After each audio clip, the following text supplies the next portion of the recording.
All right, everyone. It is 2 o'clock, so I will go ahead and get us started. Good afternoon. I am Taylor Post, Swiftland's office manager, and I would like to welcome you all to today's webinar, Be Your Best You, How Language Rules Your Mind and Your Life, and today's presenter, Linda Bruno. Linda Bruno has been developing and conducting training for libraries and other organizations for more than 15 years. She offers trainings on topics ranging from leadership skills to returning balance and lots of areas in between. Linda received her MBA from the University of Florida and has years of experience in hands-on management positions. She develops her trainings based on solid research and, more importantly, real-life application. Linda also is certified with DDI and Achieve Global. Please welcome Linda Bruno and enjoy her webinar this afternoon. Linda? Thanks so much, Taylor, and welcome everybody to today's session. I was looking over my notes yesterday afternoon and thinking to myself, this is one of those topics that I think a lot of us, and I include myself in this, could refresh ourselves on every few weeks, every few months, maybe every few days sometimes, because I believe in this concept 152%. I think our language can rule our mind, and when it rules our mind, it does indeed rule our lives. So I want you to think about yourself as we're thinking through what we're going to talk about today. If you have a chance, please download, print, whatever with your handouts that Taylor sent you. The login that you used to get in the room had the handouts attached. So I would highly suggest that you print those off because, as I said, this is not something that's a one and done. We do a 60-minute webinar and we're all perfect at this and we never have to worry about it again. For many of us in this room, we're here because this is an issue we know we have.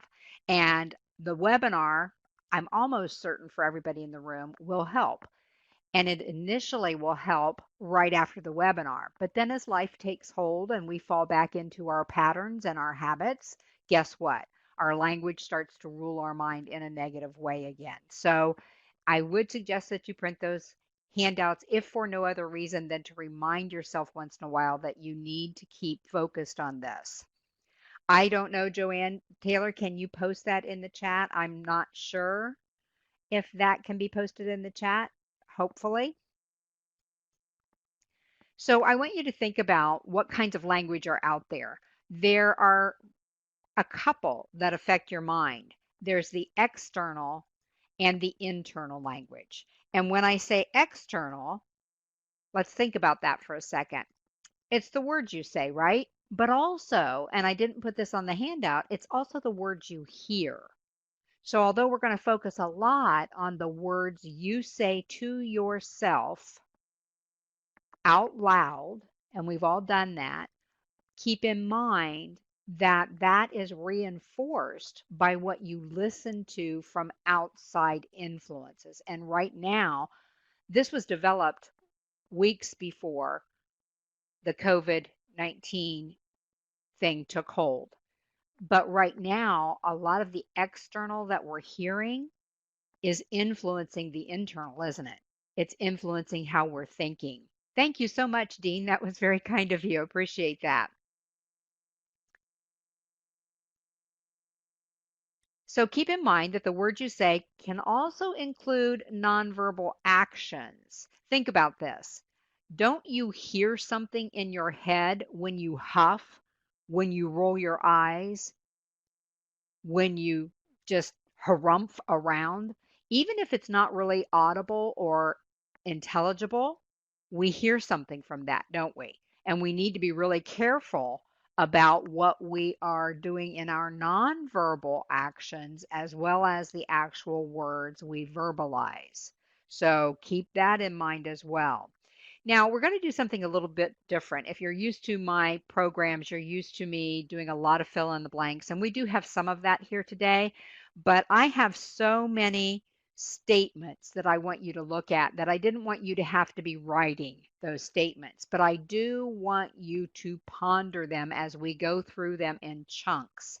And there's probably some that you use for yourself that I didn't even think to put on here. But let's start by taking a look at some of those statements. Here's some that people say. That figures. You know how that goes. You drop something, or you didn't get the schedule you wanted, or whatever it might be, and the first words out of your mouth, or maybe just inside your head, are that figures.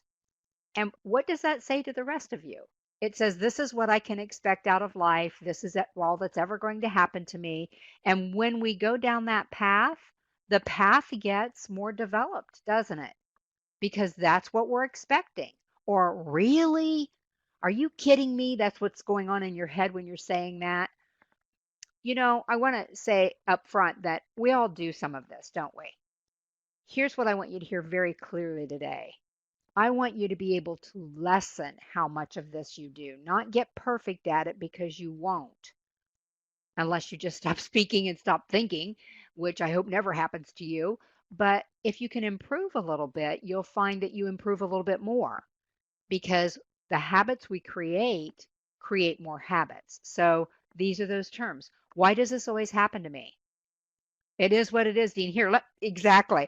That may even be on here, but let me add something to that, since Dean brought that one up. I'm not even sure I put that on there, but that's exactly one of them that would apply, isn't it, Dean? Here's something I heard a couple of years ago. So write this down somewhere in your notes. Thank you, Dean, for saying that. Somebody wrote into a magazine that I was reading, and they said, we always hear the term, it is what it is. And it sounds very fatalistic, doesn't it? It sounds like that figures, it is what it is. But this is what this person said. I've added to it, it will become what you make of it. It is what it is, but it will become what you make of it. Do you see how, looking at that phrase, knowing what it initially indicates, yes, it does also sound like a sitcom sometimes. But what it initially indicates is I don't have any control. This is going to plow right over me. I'm not going to be able to do anything about it. But when we change that to it will become what we make of it, what that tells us is that we do have some control. Do I have any control over the virus in the United States? Only over me and what I do and the actions that I take. This morning, my vet does house calls because I have two cats that would be ridiculously hard to get to the vet, and they both needed rabies shots this morning. So she came by the house and she had her mask on, and I thought that was really kind of her. And she said, I see so many people. I just want to make sure that I'm aware when I walk into somebody's house. It is what it is, but it will become what I make of it. So I want you to look through this initial list. Are there any of those that apply to you? Is there anything on there that you've ever said to yourself? And if so, what was the effect of it? Most of us do not win the lottery and say, why does this always happen to me? Of course, I don't play the lottery, so it's never going to happen to me. But you know what I'm saying? We don't have good things happen to us and we say, why does this always happen to me? It's always something negative. Joanne said all of them. Thank you for being so honest, Joanne. We probably all have said all of them from time to time, but sometimes we get a favorite, if you will, that sticks in our head and starts to rule our mind and our life. Yes, Susan, that's a little later on the list. Yeah, we're not quite there yet, but absolutely, that's one that comes up for a lot of people. So, like I said, think through these in chunks because I want you to pay attention to all of them and not skim them. There's too many on here for us to think it's very easy to overcome this. Yeah, Amy, really? Really? This had to happen to me? It's very natural for us to say these things. Yes, Ronnie, it does. Negativity breeds negativity. It steals your joy. It steals your contentment. I read something the other day and it said contentment is based on where you're looking. If you're looking at people that have more than you, that are, quote, happier than you, that have better relationships than you, whatever, you're not going to be content. If you look at yourself and realize how much you do have, that contentment rises, doesn't it? I never should have, Albert said. Absolutely. I never should have done this. I never Never knew really is Jan's as well. Seriously, kind of along that really same continuum, isn't it, Kathleen? Seriously. And Joseph said, these all put you in a negative frame of mind, which is why I listed them all, Joseph, because I wanted to be very blunt at the risk of stepping on toes today that your language controls your mind. Letitia said, they don't appreciate me. It makes me do as little as possible because it doesn't matter. And yet, here's what I want you to think about, Letitia. It matters to you. And what happens is when we decide not to do much because it doesn't matter, it affects how we feel about ourselves. That's the danger, folks. Because what we're saying when we say these things is something else is controlling our lives. It's called an external locus of control, LOCUS, instead of understanding that we have a big internal locus of control, meaning I do have a lot of control over the things that I listen to, over the things that I say. Now, here's the thing. When you say these things, catch it and say, that's not working for me or whatever. We'll talk about how to overcome that in a minute. But here's something I just heard about. It's been several weeks ago now, but it's called the reticular activating system of your brain. And it took me 3 or 4 days to keep repeating that until I got the phrase right. But the reticular activating system in your brain helps you filter the hundreds of thousands or millions of pieces of information that fly at you every day. Think about that. The people that talk to you, the news that you listen to, the radio, the sounds outside, whatever it might be, your own thoughts. Your reticular activating system says, gosh, there's no way Linda can actually handle all of that, so I'll help her by filtering that. Wow, pretty cool, right? But here's the problem. The reticular activating system says, Linda's been pretty negative. She's looking for negative news. She seems to be really absorbing a lot of that. That must be what I need to focus on. Are you hearing that? That part of your brain, which is a bundle of nerves, helps you focus on what you've been focusing on already because it knows you can't handle everything that's coming at you. So I'll pick the things that seem to be important. And what seems to be important is what I'm focusing on. This is how important it is to focus on the positive. That means watch what you watch on the TV. Be careful of what you're looking at on social media. I talked to a friend of mine the other day and he was all wound up about something that somebody posted. And I said, why did you engage? Well, she said, and I said, no, no, no. I didn't ask what she said. I'm very blunt with him. We've been friends for decades, so I can do that. And I said, I didn't ask what she said. You're upset right now. Why did you engage with that? And he had to stop and think. And there wasn't a good reason. And he knew that. Nancy said, saying things could always be worse makes me feel that what I'm going through isn't that bad. True, but here's the other thing, Nancy, that it could turn toward, and that's might be, yeah, that is on down the list. We're not quite there yet.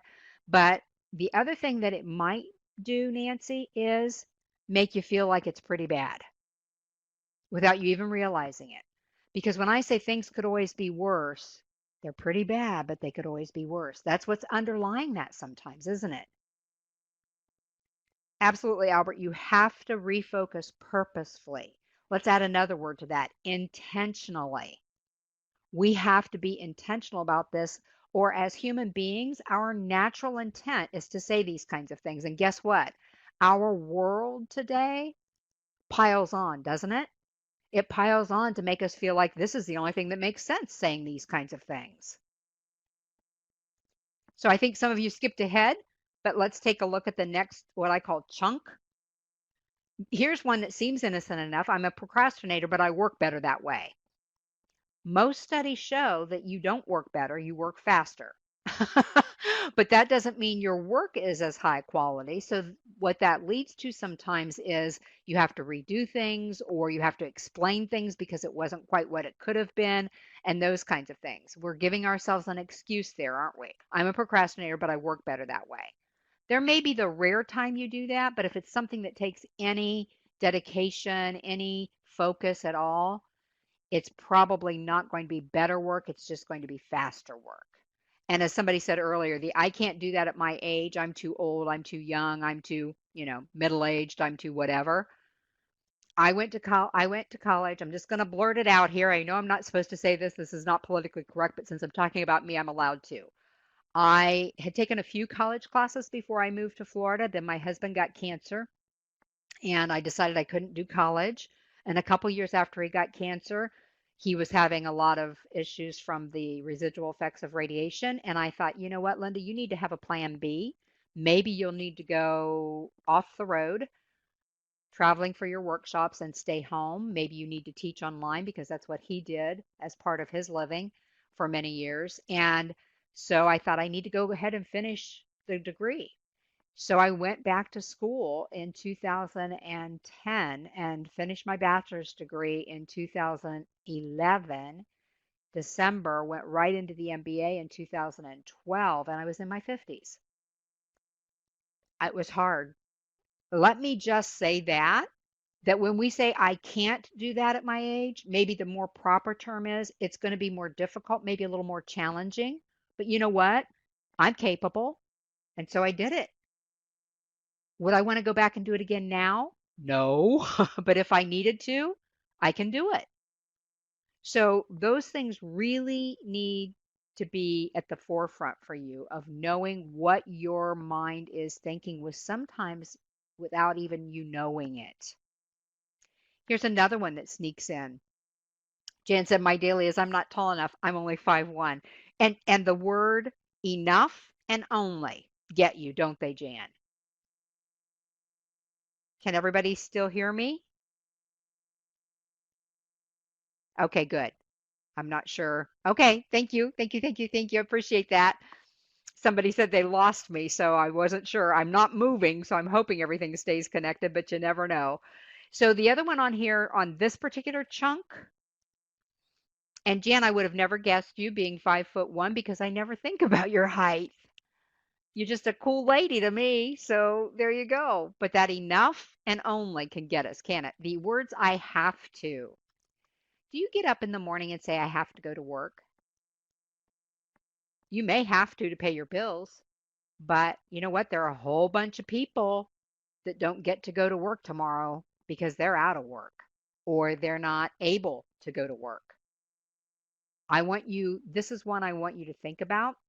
The next time it comes out of your mouth, I want you to say, I get to go to work.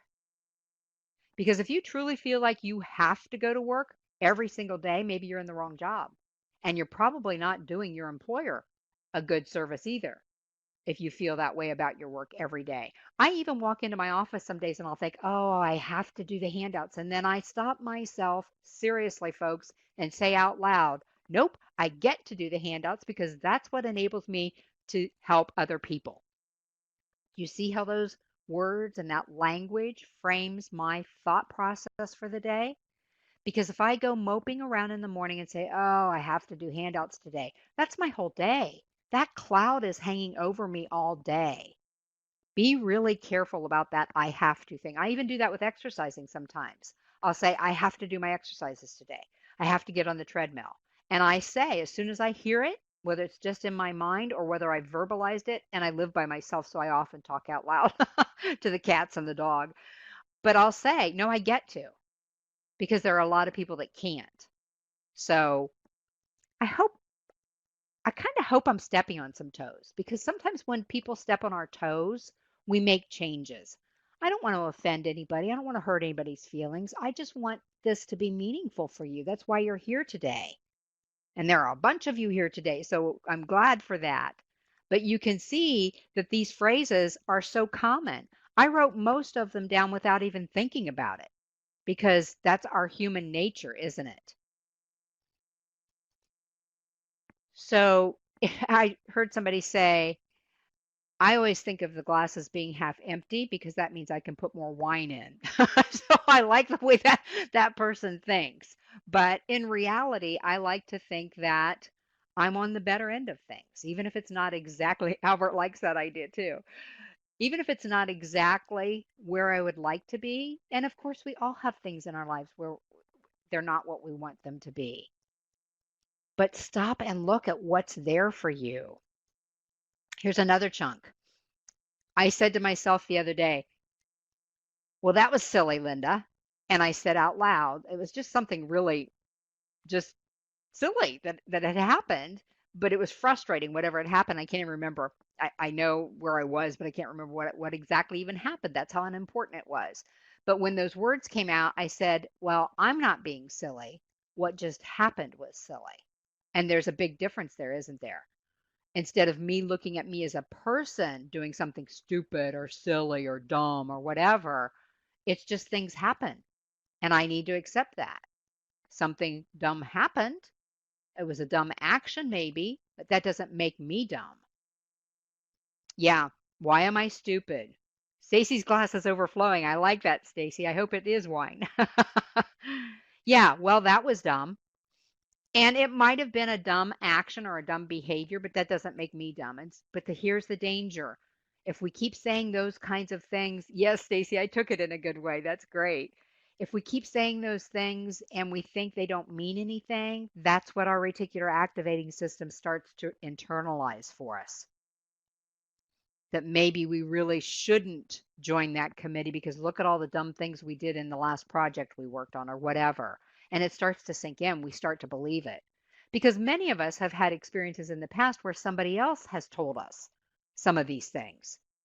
And it was hard enough to overcome their verbiage to us. But then when we start to believe it and we start to take it on as being who we are, that's when we really struggle to cast it off again, isn't it? And again, a lot of us say a lot of these things. So please don't think I'm saying you should never say these things again, because you will. I just want that intentionality in your life so that you can overcome some of these things. Move along. Yeah, isn't that picture cute? So that you can move along the continuum of being nicer to yourself and looking more for the positive about yourself and about your life and about your actions and about your work and about your family and about your finances and all those things. That's what I'm talking about here. Look at that first one on this slide. Great. Now my whole day is ruined. Only if you want it to be. Unless it's something really serious, and I've had a lot of that in my life, my whole day is not ruined because I dropped the milk. The other day I walked in from walking the dog and my cat had thrown up in two places. And I did the normal, oh, I can't believe it. And then I went, you know what? She got sick. I hope she's feeling okay. And I cleaned it up and went on about my day. It didn't ruin my whole day. I didn't allow it. I knew that would happen. Now, I'm not one of those people that's the real woo kind of stuff where I have a friend who says if you just hold out your hands and think good thoughts, the universe will bring good things to you. And that's wonderful. I mean, if it works for people, I think that's great. I'm just more practical than that. But here's what I do believe.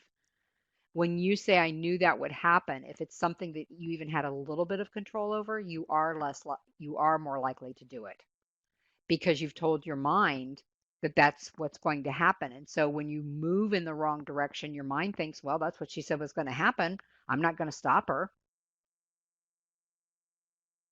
So those kinds of things, I knew that would happen. Be really careful of what you're bringing into your life. And again, I'm not one to say, oh, if you speak it into the universe, my friend said, if you speak it into the universe, at the time I was worried about finances. She said, money will come to you like it did for me. And she had been with a guy and they owned a home in Vero Beach and they owned a home in Cape Cod. And when they split up, he got the Cape Cod, she got the Vero Beach. It was all paid for, so she got to sell it for big bucks and all that kind of stuff. And I looked at her and I said, I don't have anybody that's going to give me a house. I'm sorry, I just don't. So just be aware of that. The very last one on there, life isn't fair. Yeah, it's not. I can make you a list today of things that have happened to me that if I sat here and got really mean about it, which I try not to do, I could think of other people that seem to deserve it more than me. The bad stuff. Isn't that awful? I hate to even say that to you, but it's human, isn't it? Life isn't fair. I looked back in a journal this morning to something that happened to me last June that was traumatic. Let me just put it that way. And in that journal for a few pages was resentment and anger and hurt. And I was working through the feelings and I recognized them while I was doing that. But I can look back today and say, life isn't fair. What happened last June still isn't fair. But you know what? I've got a good life. Joseph said, you've got to be kidding me. Yeah. And it could be about so many things, can it, Joseph? Are you hearing this, folks? How much control you have over the language that controls your mind? Yeah, Eva, we just try to survive, but I see now I'm gonna pick on Eva because I know her and I love her. But just try is that negative stuff that we just spoke into our mind, isn't it? We just try to survive. Nope, I'm determined to thrive. And those of you who have known me for a few years know that I have had to work my way through some stuff just like you all have. But I, yeah, exactly, Eva. I know she forgives me for saying that, but it's true, isn't it? Just look at that statement. We just try to survive. It sounds very negative, very Eeyore, very woe is me, very fatalistic again. And our mind is going to look for the ways that we can survive. No, most of us in this room today, because we have the opportunity to be in this room, do have total control. Like Albert said, maybe not total. I don't have total control over the things that happened in my life in the last 3 years. And I would love to be able to have controlled those. I couldn't. Lots of deaths, lots of other, like I said, traumatic issues happening. But on the other hand, I am able to do work that I love every day. I live in a solid house and it's old as the hills and it has all kinds of plumbing problems and things like that, but it's a solid house and I have a home. Are you hearing that? We just have to turn life around, don't we?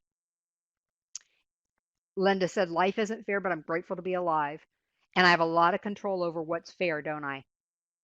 If I decide to stop taking work because, oh gosh, I need to trim the bushes on Wednesday, so I just won't book anything for Wednesday, that's on me. We have some control in there where we think it isn't fair. And if we step back and look, we made some choices that made it appear not fair. So we talked about a little bit understanding that the more you hear it, the more you believe it. But let's add to that, the more you see it on the news, on social media, on the internet, the more you believe it. I was listening to somebody over the weekend and he said, with the virus, I just don't know what to believe anymore. And he was joking and he said, he pulled out his mask and he put it on the top of his head. And he said, I've decided I'm going to wear my mask on the top of my head and see what people say. And he said, if they object, I'm going to say, well, I've got 3 uncles that were cured by doing this. And he was being very facetious and very sarcastic. But do you hear how we can put that stuff into our minds and become so overwhelmed by it? And you already answered the question, what kinds of feelings do the previous statements and many others like them create within us? But let's come up with some actual emotions. Besides negative, what other emotions came up while you were reading that whole list on page 1? Helpless, absolutely. Sadness, stress, anger, frustration, discouragement. I put in my notes a victim mentality, depression, conflicted, maybe shame or guilt, lack of control, irritation. And I'm reading out the ones that are coming into my mind. I don't know about you. Defeated, yeah. I don't want any more of that than I have to have because we will all have some of those feelings. But if I have some control over those things, Dean said, yes, I tell people that say those things, don't be a victim. Exactly. Sullen, that's a good word. A very picturesque word, isn't it, Terry? But yeah, don't be a victim. And I have people that do that in my life. And I try to talk them through it. And sometimes I said something to somebody, a friend of mine one day, and we're pretty much totally opposite about a lot of things. And she was bemoaning something, and I looked at her and I was trying to be really kind, and I made a statement, and she goes, "Well, yeah, but that's you." And I went, "Okay." I don't know what to tell you if you aren't even willing to try to step back and look at it. Irritable, exactly. All of the above. I don't want those feelings in my life any more than I can help it, and I can help it a lot. And that's what I want you to hear today. You can help it a lot. I mentioned a couple of actions earlier, the harumphing, the rolling of the eyes. What other physical actions? Unmotivated, absolutely, Sarah. And I believe motivation comes from within. Sighing, yes. Crossed arms, yep. OMG. Frowning. Physical things that are putting the same kinds of thoughts into our brains, aren't they? I wrote down slamming doors, yawning, gossiping. There's an old saying that says, people gossip so that they can blow your candle out so theirs shines brighter. Because if life isn't going well for them, maybe they'll feel a little better if they can make you feel bad or make you look bad if you're not in the area. Looking down, tapping fingers like, are you kidding me? Hear that? Those physical actions? Be aware of those. That's the action behind the words, even when the words aren't always spoken, because they can creep up on us and create that attitude in our minds that isn't going to serve us well. Kinds of issues that the feelings create? Yeah, look of disbelief, absolutely. I could read that, Jan. Are you impressed? Issues causes stress. None of those felt good that we were talking about. Thank you, Jan. Stress equals fatigue. Fatigue equals not eating well. Not eating well equals poor health. I've struggled with the not eating well, and I'm a pretty healthy eater. But over the last 3 months, with all this stuff coming at me, even when I'm choosing not to have it come at me, I've still, and I'm using that as an excuse, aren't I? Hear it? Do you hear it? I'm eating these bad things. I told my told my vet this morning, we were talking about that and how it's been stressful for a lot of people being at home and all those kinds of things. And I said, you know what's been really bad for me? I found out about Walmart pickup a couple months ago. I'd never used that before, and I don't shop at Walmart, so it never occurred to me. And a friend told me, "Oh no, it's touchless. They just put it in your trunk and away you go." Here's the here's the problem for Linda Bruno. It's so easy to click on the no bake cookies and the Snyder's pretzel pieces and all those things that are not good for me. And so that's what I've been struggling with, because guess what? When I don't eat well, I don't have as much energy, and I need energy for my job. I actually paid for an app a couple of weeks ago, and I have never paid for an app in my life, for a meditation app that does bedtime stories. And I will tell you, it has made a difference. It surprised me. It has made a difference. I turn it on as I lay down at night, and it's this soft, soothing voice, and it tells a story, and I never hear the end of the story. And I've actually had several nights where I've slept all the way through.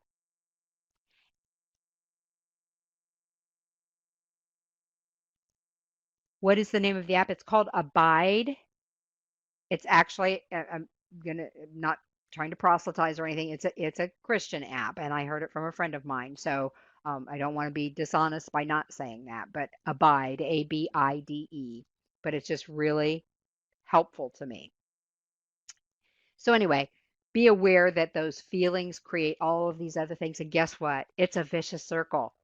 If you're stressed, if you're fatigued, if you're not eating well, if you have poor health, you're going to have all those negative thoughts we were talking about. Maybe not all of them, but a lot of them.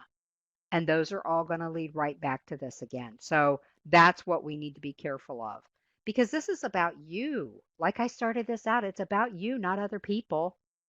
And I've had people make fun of me. I had somebody say to me once, I know you're an optimist. And it was about a pretty serious situation. And I said, I'm a realistic optimist. I know this is not going to turn out well.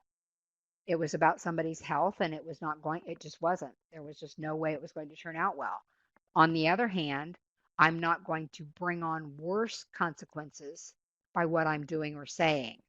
So we just need to be aware of what it's doing to us. Think about this. What does the saying, there's heavy traffic on the freeway of your mind, say to you?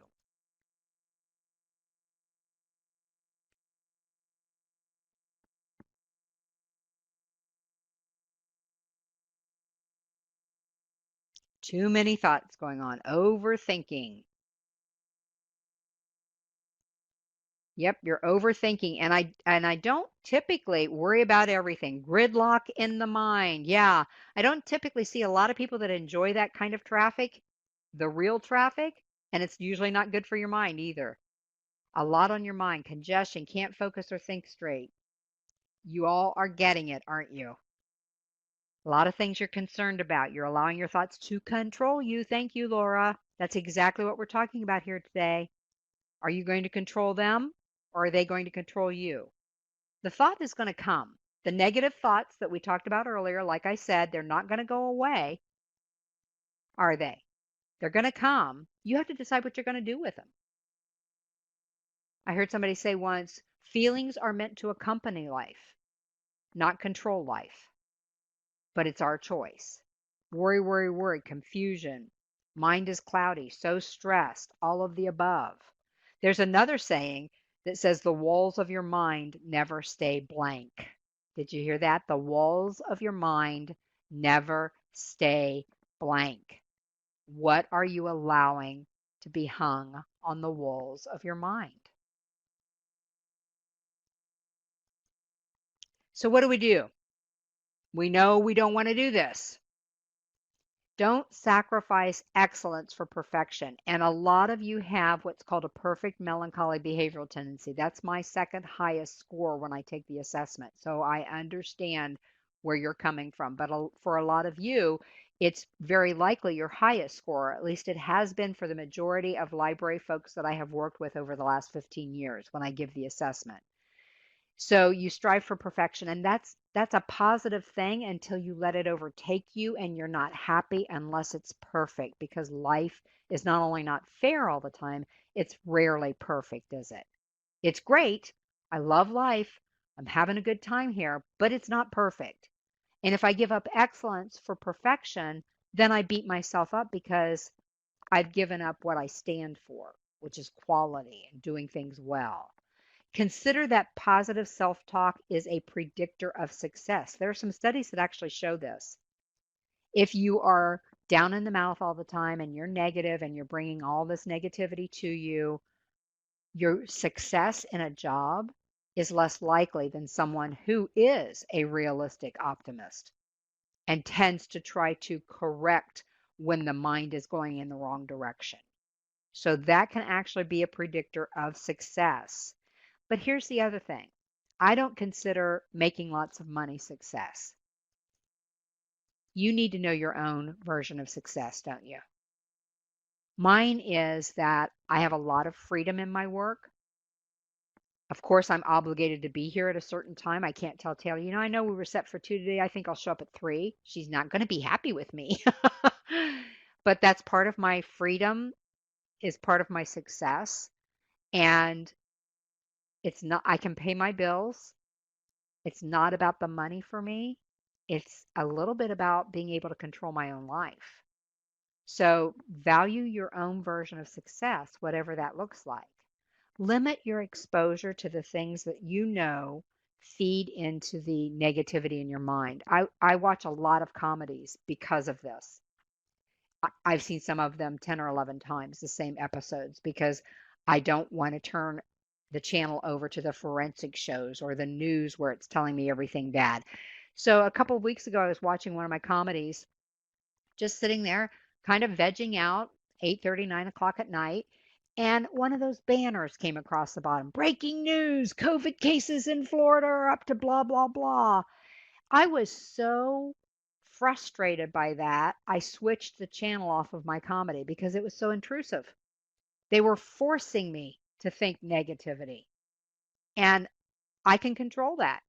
My next choice would have been, if I couldn't find something else to watch, because I don't have a lot of brain cells left at that time of night, I can't do anything productive. I would have been to just turn it off and read, but I do a lot of reading anyway. So limit your exposure. What happens to you that causes you to have more exposure? So be really careful of that. And I missed some of those comments because for some reason my scroll bar quit working. So I apologize for that. Shoulds and things left undone. Yes, prioritize all of the above. Listen closely to what your mind is telling you so that you can make the choice to do something else if you need to. Create a nickname for that person that comes into your head and starts going, oh, but what if? And that figures. And I knew that would happen. Saturday Night Live used to have one called Debbie Downer. And you knew, and their skits usually have a touch of truth in them. I haven't seen anything by Saturday Night Live for years and years and years since the Chevy Chase days, but I can remember people talking about Debbie Downer. So I wrote down on my notes, maybe Miss or Mr. Misery is coming to visit. Are you going to welcome them, make them a cup of tea, give them cookies, or are you going to say, I don't have time today? Create a nickname just for fun and say, whoop, Miss Misery's back. It's amazing how your mind will snap to and say, I'm not supposed to be thinking that way. Learn to limit, put a time limit on it, your negative self-talk.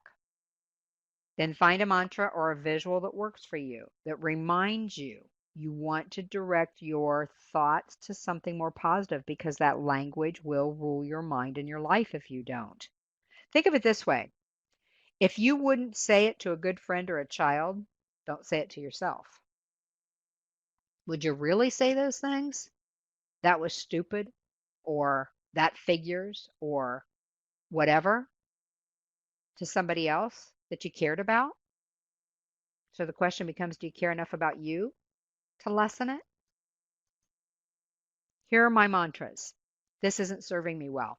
I seriously say this out loud.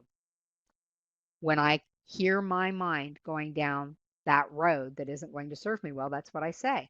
And I switch it. I make the choice to switch it. Or as Dr. Phil used to say, how's that working for you?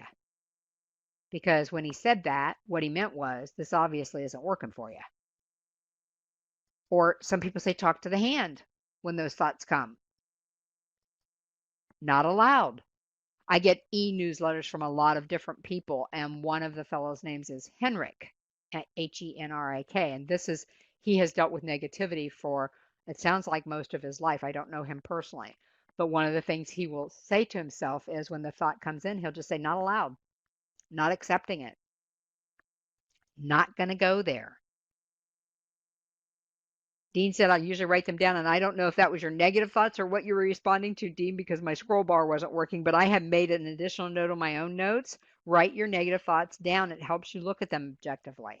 And that's what I meant when I was reading my journal from a year ago. That's how I process that, because once I write it down and I see it in front of me, then I have a decision to make. Am I going to live there, or am I going to do something about it? Another thing to do is whatever the situation is that caused the negative self-talk, look at it long term. Yes, is this 100% true? You question it, don't you? You're going to have the thoughts, but it's okay to question them. Even is it majority true, right, Michaela? Because if it's not, let it go. And if it is, what are you going to do about it? Even if what you're thinking might be true, you usually have some control over whatever that situation might be. Thinking about a situation that's causing you to talk negatively to yourself, look at it long term. How am I going to feel about this a year from now? Is this situation even going to be that important 5 years from now? If I drop the milk this morning, do I really want to ruin an entire day of my life that I never get back? Is that not a scary thought? I never get that back. Now, I will tell you that there are times for me where I recognize the thoughts and I know I need to sit with them for a little bit. When I go through my birthday without my husband and my sister, when I go through our wedding anniversary, which is tomorrow, Those times I know when those thoughts come that I can try to dismiss them, but they will be so forceful it will actually make it worse. And so I spend some time with them to flesh them out. Like I said, I journal, I write them down, I figure out what's going on in my head. And you would be amazed. It's as if somebody lifts a weight off my shoulder once I've done that. So if you have those kinds of really heavy issues going on, understand what is going on and don't try to ignore it or deny it because it's real. Just don't live there.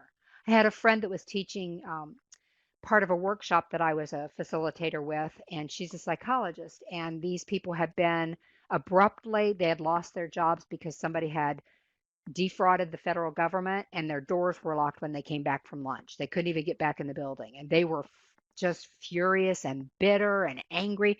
And she said, "You know what? You have every right to feel that way." And they looked at her like, "We didn't expect anybody to say that to us." And she said, "I'll even allow you to pitch a tent there, but I'm not going to allow you to build a stucco house there." Do you see the difference? The tent is temporary. It's okay. Deal with it, acknowledge it. The stucco house is not going to serve you well. Practice reframing it. How else can you think about it that would make it okay? A lady told me once, and we weren't even talking about this particular topic. I can't remember what we were talking about. And she said, "You know, I got laid off." And she said, "I was so upset about getting laid off. And then I realized I've been complaining for 2 years that I've got a project that needs to be done at home. I now have time to do that project." Reframe it.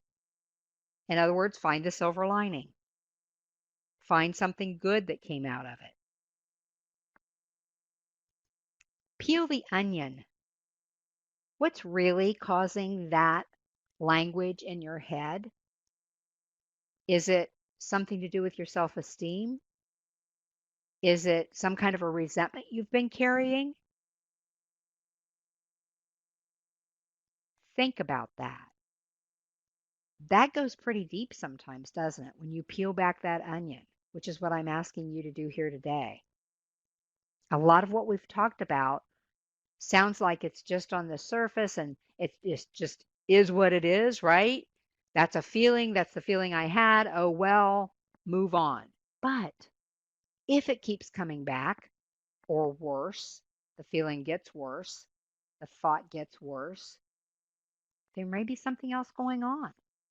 It might be worth digging a little deeper, peeling a little further back, and saying, why am I feeling this way? Why am I saying this to myself? I will go so far as to say if this is really an issue for you, what we're talking about here today, there are counselors that help with this kind of thing. Maybe a friend would help, but certainly there are counselors that help with this kind of thing, that help you see that you are enough. You do have control. So peel that onion back and find out what's really going on. Label the thought. It is a thought. It's not necessarily reality. And as somebody said earlier, is it 100% true? Michaela said, it's a thought. It doesn't make it 100% true. Don't try to deny it. Just label it. It's there. Because when we try to deny it, that often creates more of those statements, doesn't it?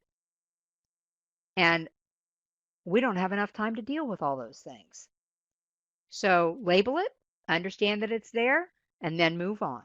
Figure out what you're going to do with it. Discover ways to be kind to yourself. Are you getting enough rest? And if not, why? For some reason, I don't like to go to bed. And I will fall asleep in my recliner. And then I'm grumpy when I wake up. And then I still have to go to bed anyway. And that's not being kind to myself. So last night, I watched one of my comedies. I didn't want to watch another one. I was too tired to read. And I went to bed a half an hour earlier than I usually do. And I fell asleep pretty quick. That's a way to be kind to myself. Acknowledge how I'm feeling and do what I need to do to take care of myself. Eat well, like I said. No baked cookies and Snyder pretzel pizzas are not eating well. But boy, are they good. Exercise, and that doesn't have to be anything monumental, but there are no studies that say exercise makes you feel bad. Now, it may make you sore or tired. Those are good things in this respect, but there are no studies that say if you continue to exercise and have an exercise routine, it's going to depress you. It's going to make you feel bad. So exercise has been proven to be good for us, hasn't it? Margie said this is especially true during these COVID times. Take care. Exactly. Treat yourself. Now, do not treat yourself to a big bag of Snyder's pretzel pieces because if you're like me, you eat them in 2 or 3 days. That is not healthy. There has to be a study somewhere exactly, Jan, where exercise is not good for you. Yeah, I get you. But treat yourself. Do something take that extra 15 minutes and have a cup of tea and read a book. I got an email from somebody a couple weeks ago and she said, it's raining here and it's a great day for a cup of tea and a good book. And I thought that's how we need to treat ourselves, isn't it? So what would you do to treat yourself? Albert said, break the habit with something else. Exactly. What would be a treat for you that's not really horribly bad for you?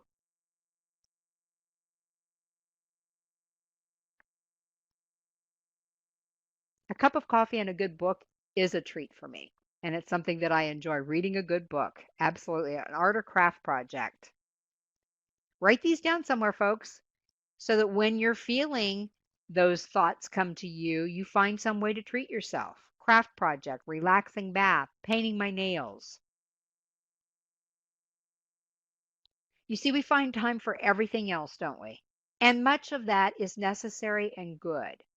But some of it, if we're glued to the TV, if we are spending way too much time on Facebook and Twitter and Instagram and everything else that's out there, or we're continually inundating ourselves with the news, we have time to treat ourselves, don't we? If we choose to do it. Buy myself flowers, take a leisurely walk, learn something new, having the house to myself, yoga, some kind of meditation, maybe journaling, playing Scrabble with my partner. Used to love to do that. Still have the score sheets. We were about even, just so you know. But consider journaling too, because that can really help you process the negative thoughts. Some of you know I have a gratitude journal where I just make a list of things I'm grateful for every day. It's just sometimes one word, almonds, or sometimes it's a whole phrase of something that happened the day before. Today I was grateful for the house visit from the vet, things like that. That's one journal I keep, but the other journal is where I talk things out to myself. Petting my cat, absolutely. Going somewhere quiet, turning off all the noise and sound around me. Buy a new blouse and cup of coffee for myself. But are you going to do this stuff? You need to make time to do some of this stuff. You don't have to do it every day, but when you know those negative thoughts and that language is starting to control your mind again, therefore starting to control your life, you need to stop and say, you know what? I'm going to take this little bit of time and do this. And here's the other thing I want you to hear. Be very present in that moment because they go by and you forget them. I read when I was going through the grief journey, I read a book, and one of the things that they talked about in there was remembering, watch this phrase, remembering the exquisitely precious everyday moments. I still have those, even though my husband isn't with me anymore. And I remember a lot of the ones we had together, and they went in my gratitude journal actually. Whenever I remember one of them, I write it down so that I never forget it. But I still have those, and they're exquisitely precious everyday moments. Because life isn't big and loud all the time, is it? In a positive way. It's just quiet and the days go by. Having a cup of cardamom tea, vacation away from home, exquisitely precious everyday moments will help you if you're intentional about focusing on those and remembering those. It helps you control the language in your mind. Know that you're enough, whatever. Tall enough, Jan. Tall enough, short enough, thin enough, heavy enough, hair color's enough, whatever's enough, smart enough, employed enough, financially stable enough, whatever it is. You're enough. And if there are areas you can improve and you'd like to improve them, do that. A brief road trip. Treat yourself to a smile. Here's another one, Terry. Treat somebody else to a smile, right? Now, I know if we're wearing masks, they can't see it, but you know what? You really can in somebody's eyes. So we need to do that even more now because people can't actually see them a lot of times. So thinking for your own situation, note some specific instances of external or internal language ruling your mind and put that down on your handout. Smiles. Oh, I didn't know that, Tyra Banks. That's cute. So you need to know because you need to be on the lookout for it, don't you? I want you to write that down on your handouts. What are some, right in the middle of page 3, what are some specific instances where your external or internal language is ruling your mind? And then think about how you might overcome that based on what we talked about today. Just being intentional about it is a huge help in overcoming that language. Being, first of all, become aware of it, don't ignore it, don't deny it, label the thought, it's there, and then being intentional about what you're going to do with it. That's a huge help. Create a habit, if you will, of finding something positive for your brain to focus on. Not the same thing every day because it will be dismissive after that. It will be too routine. But look for something every day, whether it's in the news. I subscribe to, I think it's called Inspire More, and I get a Morning Smile e-newsletter every day. There are days where nothing on there really strikes me. There are other days where it lifts my heart, but it causes me to think about positive things. So at the bottom of page 3, it says, of the areas we've discussed, where do I need to be particularly attentive so that I use my language to positively influence my mind and, of course, therefore my life? What is the name? I think it's Inspire More, Joanne. InspireMore.com, I think. You know how things come at you and you start to just not even see what they're called anymore, but I'm pretty sure that's what it is. And if you typed in with quotes the morning smile, you might find it that way too. But they have just a variety of things to lift you up every day, intentionally for that reason. On page 3, list at least one area you'd like to focus on. And then write down what you're going to do to make that change. And it might be something we've talked about today. It might be something totally different. That's okay with me. My concern is that you choose to make a change so that your negative language is no longer ruling your mind and your life. And I want you to think about, for you personally, good news movement, finding the happy in things. There's actually a good news paper, Lorelei, and I looked it up the other day and it was a little more expensive than I wanted to go. I'm by myself and I have to watch my finances, and so I didn't subscribe to it, but I thought that was interesting. And it's a printed newspaper because they're not outdated. So you actually get a newspaper with good news in it, which I thought was kind of cool. So know in your heart and in your mind what positive results you can expect if you decide to make a change. And you notice I say if you decide to make a change because it's your decision. I can't force you. There are no language police running around that I know of, and I'm certainly not one, but I do encourage you to give this some thought and think about the results that you can expect to see so that you have that benefit to making a change. Because if there's not some compelling reason for you to change in this area, you won't be bothered. You might today, maybe tomorrow, for a few days, and then you'll go back to old habits like I mentioned earlier. I have something taped to my pen mug that I keep all my pens in, and it said, I change best by feeling good, not by feeling bad. So I want you to think about positive results that you're going to see when you make these changes. Yes, John Krasinski, yeah. And I think that's where I got the name of Inspire More, Jan. I think he mentioned it once. And that's been sold to somebody now, or somebody else has taken that over, and I haven't seen it since then. But think of your positive results. Is there somebody you can ask to hold you accountable to be more intentional about this? Is there somebody that knows that you tend to go toward the negative a lot?